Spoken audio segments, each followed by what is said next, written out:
আপনারা দেখেছেন শায়েখ আহমদুল্লাহ সারা বাংলাদেশ সহ বহির্বিশ্বে সরাসরি পরিচিত আজ সুন্নাহ ফাউন্ডেশন দ্বারা মানুষকে সহযোগিতা করে।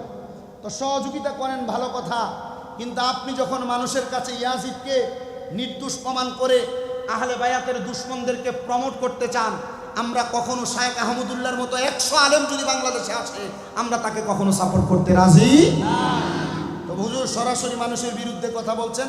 আমার কথা হচ্ছে, আমার বাবাও যদি নবীর বিরুদ্ধে কথা বলে, নবীর বংশধরের কলিজায় যারা আঘাত দিয়েছে, নবীর বংশধরের গলায় যারা ছুরি চালাইছে, এদের বিরুদ্ধে কথা বলে, হযরত ওমর যেভাবে তার আব্বার কল্লা কাটছে, আমি শামীম রাজা আমার বাবার কল্লা কাটতে আমি দেরি করব না।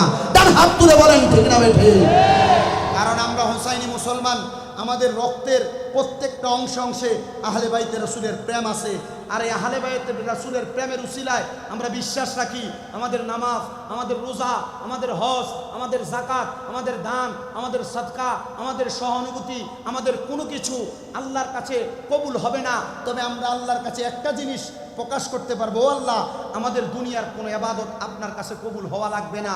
আমরা একটা কথা আপনাকে বলছি, যখন মুহররম মাস আগমন করে পবিত্র আশুরার দিনে আহলে বায়াতকে স্মরণ করে সোহাদে কারবালার মাহফিলে একটা মিনিট, একটা ঘন্টা, একটা দিন, একটা রাতের জন্য আমরা বসেছিলাম। আল্লাহ আপনি কবুল করেন। আল্লাহ যদিও কবুল না করে, নবী মুহাম্মদ মুস্তাফা আহমদ মুস্তাফা সাল্লাল্লাহু আলাইহি ওয়াসাল্লাম নবীর উম্মতদেরকে সুপারিশ করবেন। ইমামে আলী মাকাম ইমাম হুসাইন রাদিয়াল্লাহু তাআলা নবীর ওই উম্মতদের জন্য সুপারিশ করবে।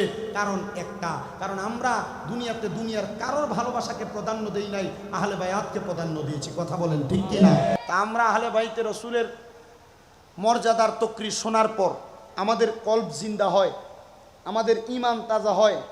আর আরেক শ্রেণী আছে, মুহররম মাস আগমন করলে এজিদের প্রশংসা করার জন্য লেগে পড়ে থাকে। এরা ডাইরেক্ট বলবে ইয়াজিদকে কাফের বলা যাবে না।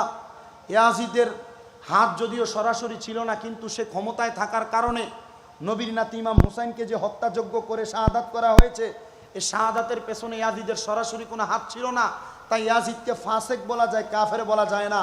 খোদার কসম, যারা ইয়াজিদের নামের আগে কারবালার মাস মুহররম মাস আগমন করলে নামের আগে হযরত ইয়াজিদকে হাফেজে কোরআন প্রমাণ করতে চায়, ইয়াজিদকে মুহাদ্দিস প্রমাণ করতে চায়, এরা বাংলাদেশের জমিনের মধ্যে ইয়াজিদের এজেন্ডা বাস্তবায়ন করে নিজেদেরকে ইয়াজিদের পুত্র দাবি করতে চায়। বাংলাদেশে একটা হুসাইনি মুসলমান বেঁচে থাকতে ইয়াজিদের এজেন্ডা বাস্তবায়ন করতে দেওয়া হবে না। কারা কারা রাজি আছেন হাত তুলে আল্লাহকে দেখায়। আপনারা দেখেছেন শায়েখ আহমদুল্লাহ সারা বাংলাদেশ সহ বহির্বিশ্বে সরাসরি পরিচিত আজ সুন্নাহ ফাউন্ডেশন দ্বারা মানুষকে সহযোগিতা করে।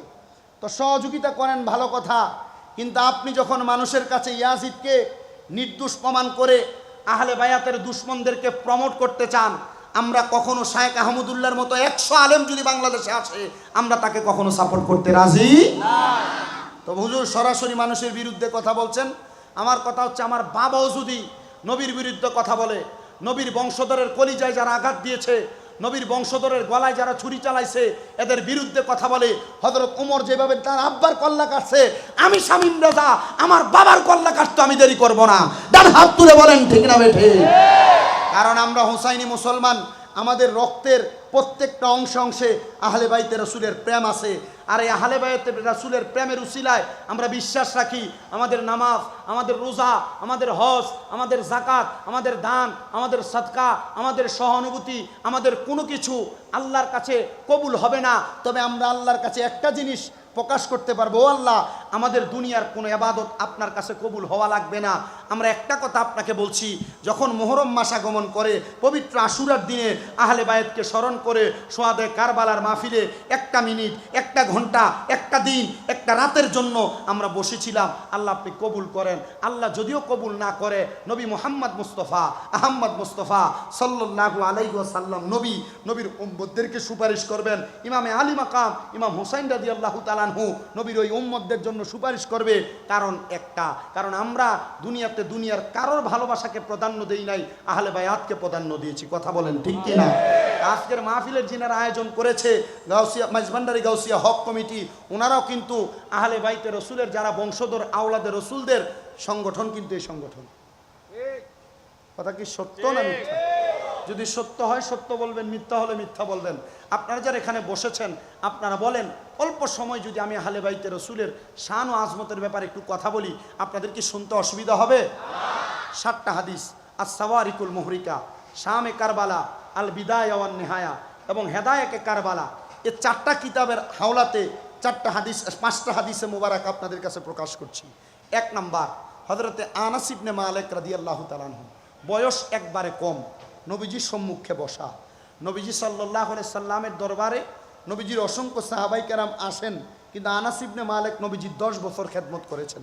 10 বছর খেদমত করার পর ওনার উপাধি হয়েছে খাদেমুর রসুল। সুবহানাল্লাহ।